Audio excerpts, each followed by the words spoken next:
Diego no esperó a que Lucía terminara de leer los papeles. Sacó un sobre blanco del bolsillo interior de su chaqueta y lo dejó sobre la mesa, como quien deja propina a un camarero. 8.000 euros, dijo. No digas que te vas con las manos vacías. Martina Robles sonrió desde la esquina. Ni siquiera tuvo la decencia de bajar la mirada. Llevaba un vestido rojo demasiado alegre para una sala donde se estaba enterrando un matrimonio de 3 años. Lucía miró el sobre. Luego miró la pluma barata que había llevado en el bolso, porque Diego ni eso había querido prestarle. En la primera página del acuerdo aparecía su nombre completo, pero él solo había subrayado una frase: renuncia voluntaria a futuras reclamaciones. Y ahí, antes de seguir, quiero preguntarte algo. Si la persona que compartió tu mesa, tu cama y tus silencios te pusiera precio delante de su amante, ¿qué harías? Suscríbete al canal y escríbelo en los comentarios, porque lo que Lucía iba a descubrir aquella tarde no era una simple infidelidad. Era una despedida preparada con una precisión cruel. La sala de reuniones estaba en un despacho de abogados del barrio de Salamanca, en Madrid. Llovía contra los cristales altos, y el cielo parecía aplastado sobre los tejados antiguos. Dentro, todo era demasiado limpio, demasiado caro, demasiado frío. Diego Salvatierra se acomodó en la silla, impaciente. Hablaba de la separación como si estuviera cerrando una compra menor. Dijo que Lucía no encajaba en su nueva vida, que Solterra Renovables estaba a punto de recibir una inversión de 50 millones de euros y que él necesitaba una imagen más fuerte para presentarse ante Valcárcel Capital. Lucía no contestó, solo pasó la hoja despacio. Entonces vio algo que no debía estar allí. En el calendario adjunto al expediente aparecía una reserva para el sábado en el Palace Madrid. No decía cena de negocios. Decía presentación privada. Había lista de prensa, flores de Sevilla, cava catalán y una nota escrita a mano por Martina. Que nadie hable de divorcio. Que parezca el comienzo de algo grande. Lucía sintió que el aire cambiaba. Diego no estaba separándose de ella. Estaba borrándola antes de mostrarle Madrid a su nueva mujer. Firma, Lucía, ordenó él. No conviertas esto en una escena. Ella levantó la pluma. Y justo entonces, al fondo de la sala, un hombre mayor con traje gris oscuro apoyó ambas manos sobre un bastón de nogal. El abogado Echevarría lo vio y se quedó blanco. El silencio que siguió no fue normal. No era el silencio incómodo de dos personas firmando un divorcio. Era algo más pesado, como si alguien hubiera cerrado una puerta invisible dentro de la sala. El abogado Echevarría bajó la mirada de inmediato. Sus dedos buscaron las gafas, se las colocó mejor, pero no consiguió disimular el temblor en las manos. Diego, en cambio, ni siquiera se dio cuenta. Estaba demasiado ocupado mirando a Lucía con esa impaciencia limpia de los hombres que creen tenerlo todo decidido. «¿Quién es usted?», preguntó Diego, girando apenas la cabeza hacia el fondo. El hombre mayor no se levantó. Tenía el pelo blanco, bien peinado hacia atrás, y un traje gris oscuro que no necesitaba mostrar ninguna marca. Apoyaba las dos manos sobre un bastón de nogal, con una calma que no parecía pertenecer a aquella habitación. «Solo alguien que observa», respondió. Martina soltó una pequeña risa, nerviosa pero arrogante. «Pues observe rápido. Esto no es un espectáculo». El hombre la miró un instante, no con rabia, con una frialdad tan educada que ella dejó de sonreír sin entender por qué. Diego chasqueó la lengua. «Mire, señor, no sé si se ha equivocado de despacho, pero esto es una mediación privada. Si viene por mantenimiento, hable con recepción». Echevarría cerró los ojos un segundo. Fue un gesto mínimo, pero Lucía lo vio. Y en ese gesto entendió que el abogado sí sabía quién era aquel hombre. El desconocido no respondió a la ofensa. Solo miró los papeles sobre la mesa y luego el sobre blanco con los 8.000 euros. Continúen, dijo. No deseo interrumpir. Diego sonrió con desprecio, como si aquella frase le diera permiso para seguir humillando. Perfecto. Entonces que sea testigo. Lucía, este matrimonio no funcionó porque tú nunca supiste estar a la altura. No basta con preparar cenas, ordenar facturas y sonreír en silencio. Yo estoy construyendo una empresa real. Solterra Renovables va a cerrar una ronda de 50 millones de euros con Valcárcel Capital. Necesito una vida que parezca inversión, no carga.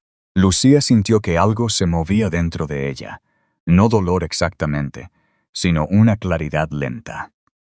Recordó noches enteras corrigiendo presentaciones mientras Diego dormía.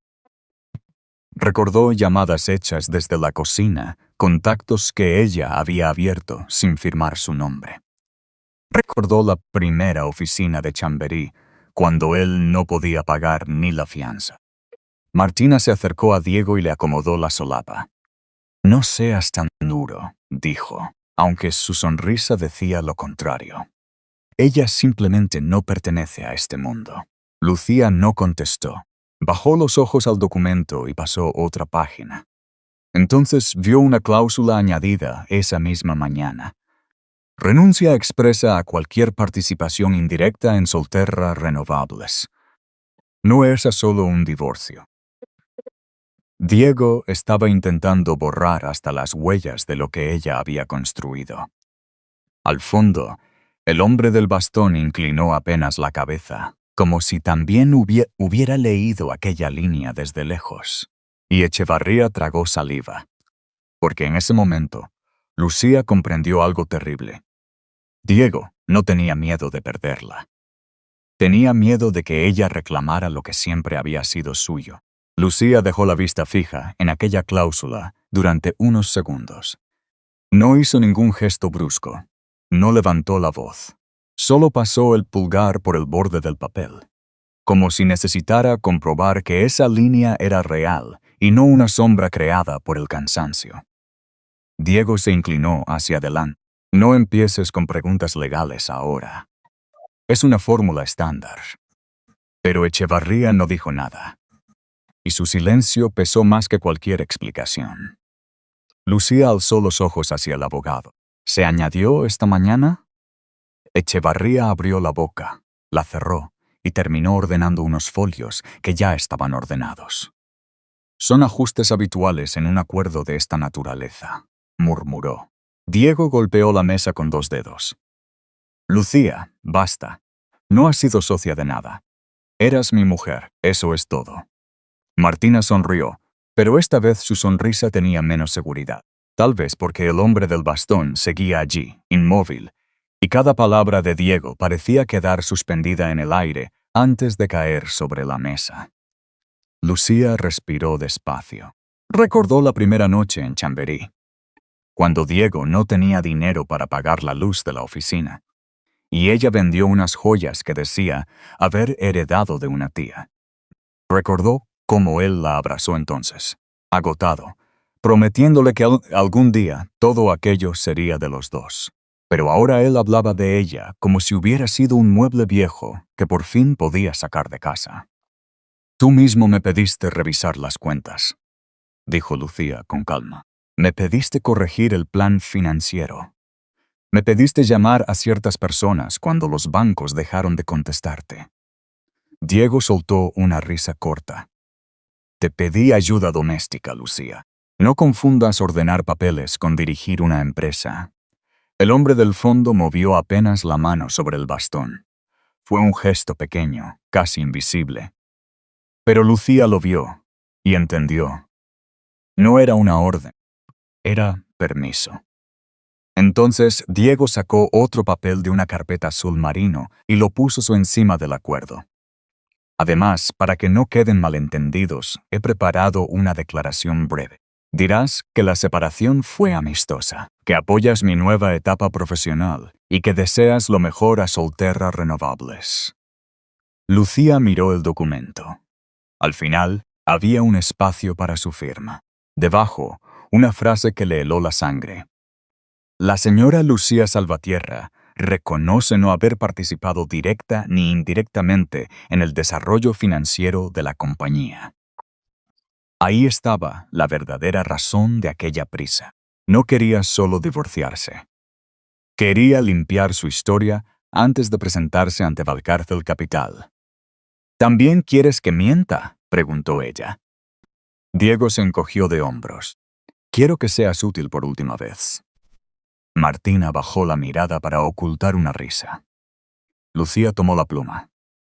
Durante un instante la sostuvo sobre la declaración preparada por Diego. Luego la apartó. Tomó el acuerdo de divorcio y firmó únicamente donde correspondía. Su nombre apareció claro, firme, imposible de borrar. Lucía Valcárcel Salvatierra. Diego recogió los papeles con alivio, sin detenerse en aquel apellido que habría debido asustarlo. Por fin, dijo.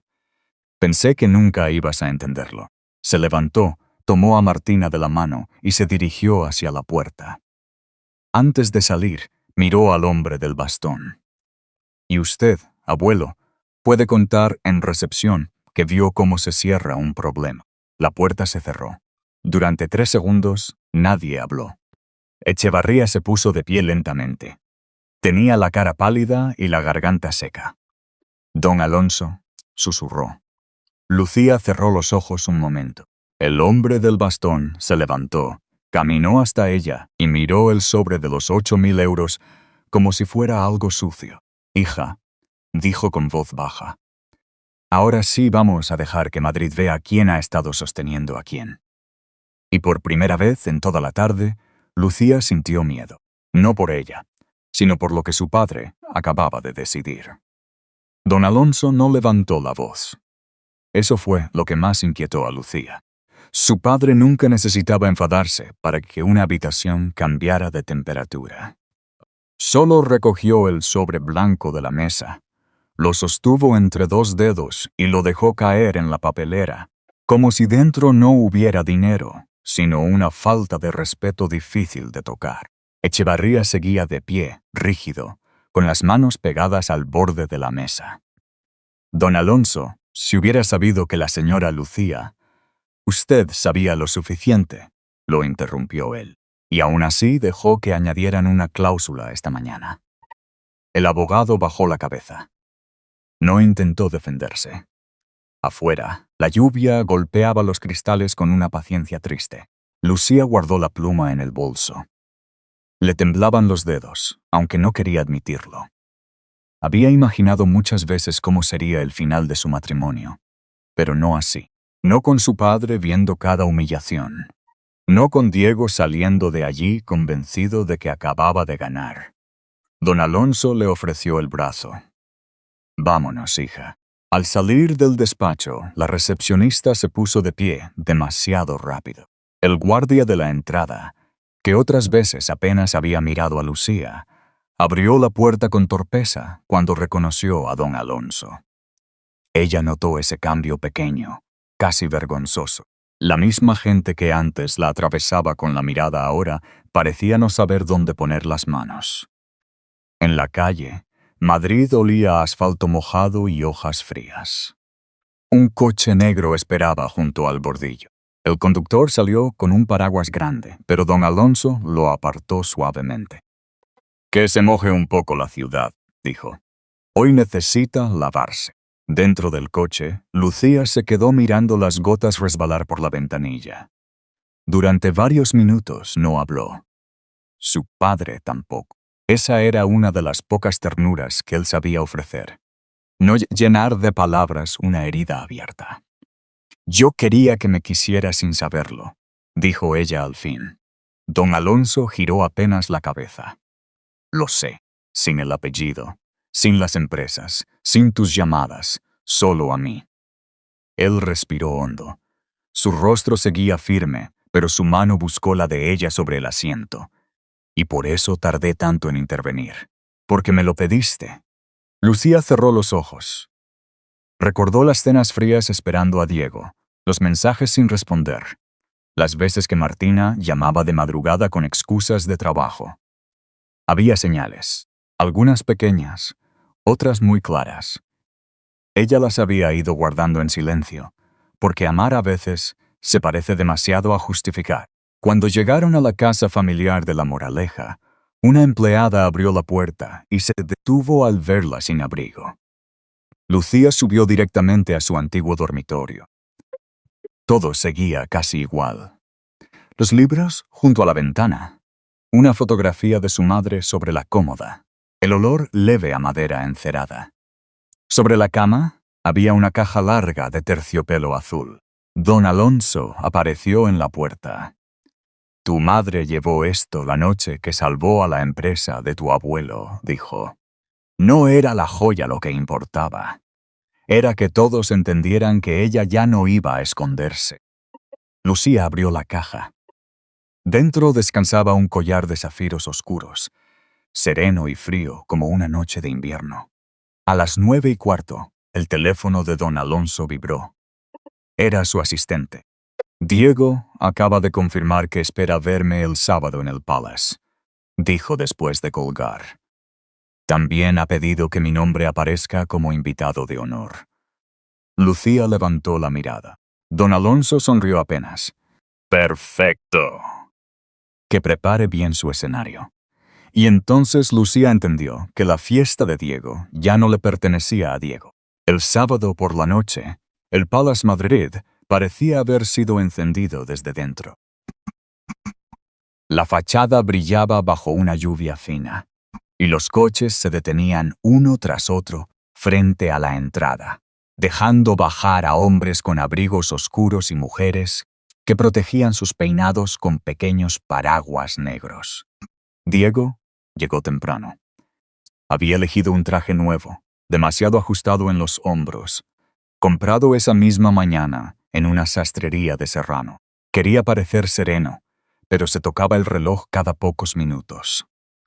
Martina, a su lado, llevaba un vestido color marfil y una sonrisa ensayada frente al espejo. Relájate, le susurró ella. Esta noche, Madrid tiene que verte como un ganador. Diego asintió, aunque sus ojos no dejaban de buscar la puerta principal. Sobre las mesas había flores blancas traídas de Sevilla, copas de cava catalán y tarjetas con los nombres de periodistas, empresarios, 2 concejales y varios inversores que Diego había perseguido durante meses. A las 8:30, el salón ya estaba lleno. La música de cuerda sonaba baja, elegante, casi discreta. La gente hablaba, en grupos pequeños, con esa sonrisa contenida que se usa en los lugares donde nadie quiere parecer demasiado impresionado. Diego subió 2 escalones de la gran escalera y levantó una copa. Gracias por estar aquí, empezó. Esta noche marca el comienzo de una nueva etapa para Solterras Renovables y también para mi vida personal. Martina le tomó la mano. Algunos invitados aplaudieron. Otros miraron hacia los fotógrafos, esperando la imagen perfecta. Entonces, las puertas principales se abrieron. No fue una entrada ruidosa. Fue peor. Fue una entrada que hizo que las conversaciones se apagaran una por una. Don Alonso Valcárcel apareció con un smoking negro impecable, el bastón de nogal en la mano derecha y el rostro tan tranquilo como si hubiera entrado en su propia casa. Diego bajó de inmediato los escalones, con una sonrisa amplia, casi agradecida. Don Alonso, qué honor tenerlo aquí. Pero don Alonso no le ofreció la mano.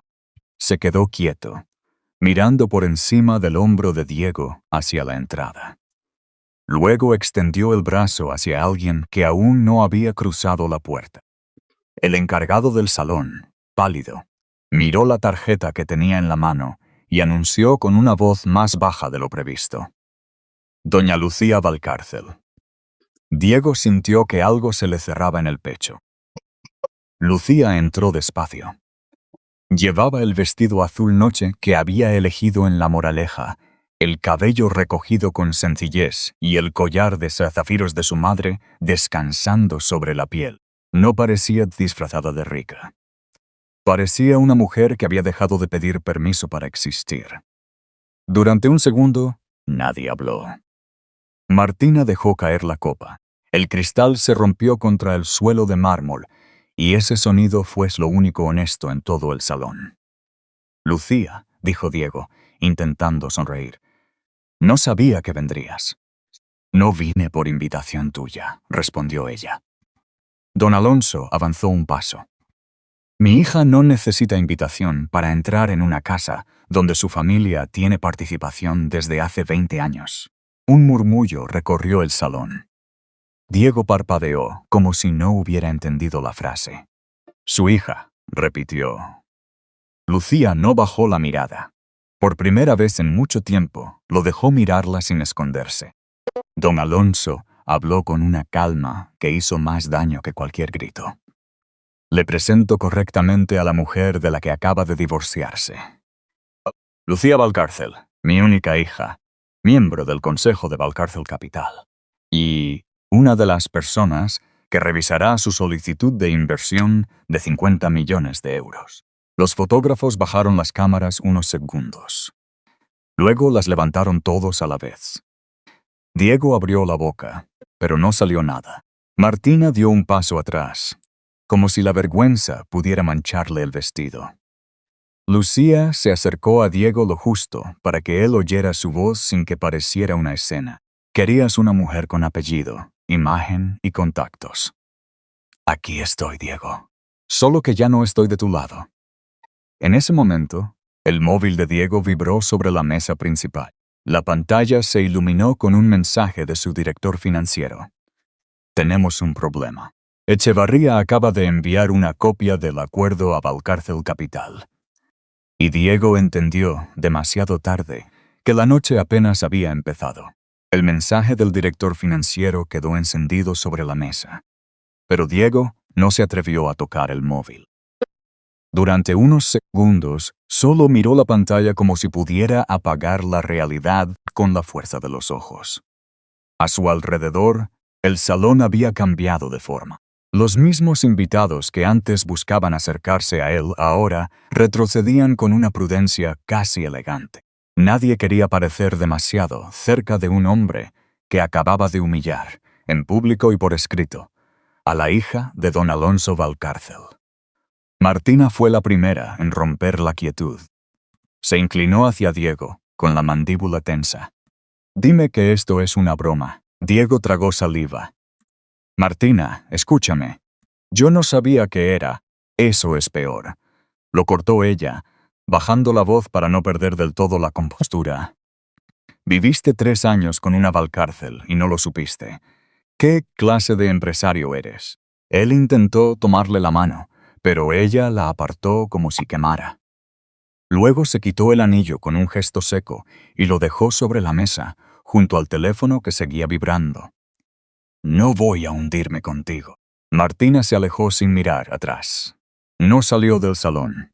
Eso habría parecido derrota. Se dirigió hacia un grupo de empresarios cerca de la barra y fingió una sonrisa nueva, como quien cambia de abrigo cuando empieza a llover. Diego quiso seguirla, pero un hombre de pelo canoso se interpuso en su camino. Era Julián Reverte, uno de los inversores que había prometido entrar en la siguiente ronda. Necesitamos hablar mañana a primera hora, dijo, sin saludar. Mi equipo revisará la cláusula de salida. Julián, no saquemos conclusiones por una escena familiar. Esto ya no es familiar. Es reputacional. Antes de que Diego respondiera, una periodista de economía se acercó con una grabadora pequeña en la mano. Señor Salvatierra, ¿puede confirmar si Solterra Renovables pagó parte de este evento con fondos de empresa? Diego sintió calor en la nuca. No tengo comentarios. ¿Y sobre la declaración que su exesposa se negó a firmar, donde usted intentaba desvincularla del desarrollo financiero de la compañía? Diego miró hacia Echevarría, que estaba junto a una columna con un vaso de agua intacto entre las manos. El abogado no se movió. No lo defendió. Ni siquiera sostuvo su mirada. En el balcón interior, Lucía permanecía junto a su padre. Desde allí, el salón parecía más pequeño. También Diego. Ya no tenía la postura segura de una hora antes. Se le había aflojado la corbata, y cada vez que alguien se acercaba con una pregunta, sus hombros bajaban un poco más. «¿No disfrutas esto?», dijo don Alonso. Lucía tardó en responder. «No, creí que lo haría, pero no». Su padre la miró de reojo. «Eso habla bien de ti». Ella apoyó una mano en la barandilla fría. Abajo, Diego intentaba explicar algo a dos inversores a la vez. Movía demasiado las manos. Sonreía cuando nadie sonreía. Se parecía a un hombre tratando de sujetar agua entre los dedos. Durante años pensé que si él llegaba más alto, también vería mejor lo que tenía al lado, murmuró Lucía. Pero cuanto más subía, menos miraba hacia abajo. Don Alonso no contestó enseguida. Sacó del bolsillo interior de su chaqueta una carpeta delgada, negra, cerrada con una cinta gris. «Hay algo que no te dije antes». Lucía giró la cabeza. «¿Qué cosa?» Solterra lleva 4 meses retrasando pagos. No solo con el banco. También con 2 proveedores de placas solares en Toledo y una empresa de mantenimiento en Albacete. Tu dinero cubrió el primer agujero. Mi silencio cubrió los siguientes. Lucía sintió que se le cerraba la garganta. No por el dinero, por la mentira extendida, ordenada, casi administrativa. Diego no había construido una empresa sobre visión. La había construido sobre aplazamientos, favores y mujeres que limpiaban sus errores en silencio. Abajo, el móvil de Diego volvió a vibrar. Esta vez, él sí lo tomó. Leyó el mensaje y se quedó inmóvil. Lucía no pudo ver la pantalla, pero vio cómo perdió color. Don Alonso guardó la carpeta bajo el brazo. El banco acaba de convocar una reunión extraordinaria para el lunes. Lucía miró a su padre. ¿Para revisar la deuda? Él negó despacio. Para decidir si aún existe algo que revisar. En ese momento, Diego levantó la vista hacia el balcón. Sus ojos encontraron los de Lucía. Por primera vez en toda la noche, no había soberbia en ellos, solo miedo. Y esa mirada fue más inquietante que cualquier insulto. 4 semanas después, Madrid amaneció con una lluvia fina que no caía con fuerza, pero empapaba igual. En el Paseo de la Castellana, los coches avanzaban lentos, dejando líneas brillantes sobre el asfalto. Frente al edificio principal del Grupo Valcárcel, Diego Salvatierra llevaba casi una hora de pie, bajo un paraguas negro con una varilla rota. Ya no quedaba nada del hombre que había levantado una copa en el Palace. El traje nuevo había desaparecido. Vestía un abrigo barato, demasiado para aquel frío, y unos zapatos gastados que dejaban entrar el agua por la suela derecha. La barba de varios días le endurecía el rostro, pero lo peor no era su aspecto. Lo peor era la forma en que miraba la puerta giratoria, como si de allí fuera a salir la única persona capaz de devolverle el aire. Solterra Renovables había caído más rápido de lo que nadie esperaba. El lunes, después de la fiesta, el banco congeló las líneas de crédito. El martes, 2 proveedores exigieron el pago inmediato. El miércoles, el consejo lo apartó de la dirección. El viernes, los periódicos hablaban de mala gestión, de gastos personales cargados a la empresa y de una auditoría que apenas comenzaba. Diego intentó llamar a Lucía 37 veces. El número ya no existía. Había escrito correos. Había ido al antiguo piso. Había dejado mensajes en recepción. Nadie respondió. A las 12:30, la puerta giratoria se movió. Primero salieron 2 hombres con carpetas de cuero. Después una mujer joven con una tableta. Y detrás de ellos apareció Lucía. Llevaba un traje color marfil, el pelo recogido bajo y un abrigo largo sobre los hombros. No caminaba deprisa. Tampoco miraba al suelo. Hablaba con uno de sus asesores mientras se abrochaba un guante de piel. «Lucía», dijo Diego. Los guardias de seguridad se movieron al instante. Uno de ellos levantó la mano y se colocó delante de ella. Lucía lo miró. Durante un segundo, su rostro no mostró sorpresa, solo cansancio. «Está bien, Ignacio. Lo conozco». Los guardias no se apartaron del todo.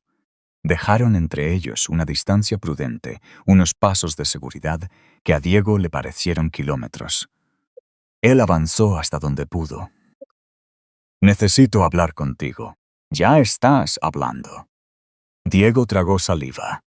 La lluvia le bajaba por la sien y se mezclaba con el cuello de la camisa. «Me han quitado la empresa, el piso, el coche. Las cuentas están bloqueadas. Estoy durmiendo en casa de un amigo en Vallecas. Y ayer me dijo que no puedo quedarme mucho más». Lucía no respondió enseguida. Miró el paraguas roto, los zapatos mojados, las manos de Diego temblando alrededor del mango. «Lo siento», dijo al fin. «Debe de ser duro descubrir lo que cuesta vivir sin que otros sostengan el suelo bajo tus pies». Diego apretó la mandíbula. «¿Eso querías? ¿Verme así?» Lucía dio un paso más cerca, lo justo para que su voz no tuviera que competir con el tráfico. «No, Diego. Yo nunca quise verte así. Pero durante años tú me viste a mí como algo pequeño porque no sabías cuánto de tu vida estaba pagando yo». Él cerró los ojos. «Ya lo sé. No. Todavía no lo sabes». Lucía abrió su bolso y sacó una hoja doblada. No era un cheque. Era una copia antigua de una transferencia bancaria. «La primera fianza de la oficina de Chamberí. La pagué yo. Cuando dijiste que un proveedor había aceptado esperar, fue porque yo llamé. Cuando apareció aquel supuesto inversor anónimo, era dinero de mis dividendos. Cuando el modelo financiero convenció al primer banco, lo había reescrito yo durante una noche entera». Diego miró la hoja como si estuviera viendo su propia vida escrita por otra persona. «Pensé que solo querías ayudar. Eso hice. Pero ayudar no significa desaparecer». Él bajó la cabeza. Por primera vez, no buscó una excusa rápida. «Dame una oportunidad, un préstamo, un puesto cualquiera. Barreré pasillos si hace falta». Lucía volvió a guardar la hoja. Luego sacó una tarjeta sencilla, blanca, sin lujo. «Hay una empresa de selección en Zaragoza. Buscan comerciales para instalaciones solares domésticas. Sueldo base, comisiones y formación. Es trabajo honrado». Diego tomó la tarjeta sin entender del todo. «¿Zaragoza? Madrid ya no te cree. Tal vez lejos de aquí puedas aprender a hablar con la gente sin medir cuánto te sirve». Él levantó la vista. «¿Alguna vez me quisiste?» Lucía tardó en contestar. Miró su reflejo en el cristal del edificio. Luego volvió a mirarlo a él. «Te quise tanto que me hice pequeña para que tú te sintieras grande.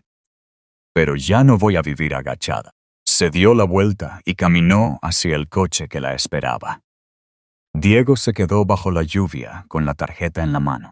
En el reverso, alguien había escrito una dirección y una hora. Zaragoza, lunes, 9 de la mañana. Y debajo, con letra de Lucía, había una frase corta que lo dejó sin fuerzas. «No llegues tarde esta vez». 2 años después, Lucía Valcárcel ya no entraba en el edificio de la Castellana mirando al suelo. Llegaba temprano, saludaba al portero por su nombre y subía sola en el ascensor, con una carpeta bajo el brazo y un café sin azúcar en la mano. Su padre se había retirado a una casa tranquila en La Rioja, cerca de los viñedos, y ella había aprendido a ocupar su despacho sin sentir que estaba usando una silla prestada. Aquella mañana de otoño, su asistente dejó sobre la mesa un sobre sin remitente. «Viene de Zaragoza, señora Valcárcel». Lucía dejó la pluma sobre el informe. No dijo nada. Abrió el sobre con cuidado. Dentro había un cheque bancario por 8.000 euros. Ninguna carta larga. Ninguna explicación. Solo una frase escrita detrás, con una letra más firme de la que recordaba. Por el coche viejo y por la lección. Don Lucía se quedó inmóvil unos segundos. Luego caminó hasta la ventana. Madrid despertaba bajo una luz clara, con los autobuses avanzando por la avenida y la gente cruzando los semáforos con prisa. Ya no sintió rabia, tampoco ternura. Sintió algo más sereno, como cuando una herida deja de doler, aunque todavía se recuerde. En Zaragoza, Diego trabajaba vendiendo instalaciones solares para familias pequeñas. No llevaba trajes caros, escuchaba más de lo que hablaba. Algunos días volvía a casa cansado, con las manos frías y los zapatos llenos de polvo, pero dormía sin revisar titulares ni fingir grandeza. Lucía no cobró aquel cheque para sí misma. Pidió que los 8.000 euros fueran al fondo de becas para mujeres que empezaban de nuevo después de un divorcio. ¿Ponemos el nombre del donante?, preguntó su asistente. Lucía miró el cheque por última vez. No. Anónimo. Esa tarde apagó la luz de su despacho, se puso el abrigo y salió caminando sin prisa. Al cruzar la puerta de cristal, vio su reflejo. Esta vez no vio a una mujer abandonada. Vio a alguien que había vuelto a pertenecerse. A veces, la traición no llega gritando. Llega vestida de costumbre, de silencios aceptados, de pequeñas humillaciones que uno aprende a justificar para no romper una vida que todavía quiere salvar. Lucía no perdió su valor cuando Diego dejó de verlo. Solo perdió, durante un tiempo, la costumbre de recordárselo a sí misma. Confiar no es un error. Amar tampoco. El error es quedarse donde tu entrega se usa como escalera y tu paciencia como permiso para pisarte. La dignidad no siempre se recupera con una gran victoria pública. A veces vuelve en actos pequeños. Cambiar un número de teléfono. Firmar solo lo justo. Decir no sin temblar. Dormir una noche entera sin esperar una disculpa. La justicia que más cura no siempre destruye al otro. A veces basta con dejar de sostener lo que nunca debió depender de ti. Y cuando la vida devuelve algo, como aquel cheque de 8.000 euros, no siempre es para cerrar una deuda con otra persona. A veces es para confirmar que ya no necesitas esa deuda para sentirte libre. Libre.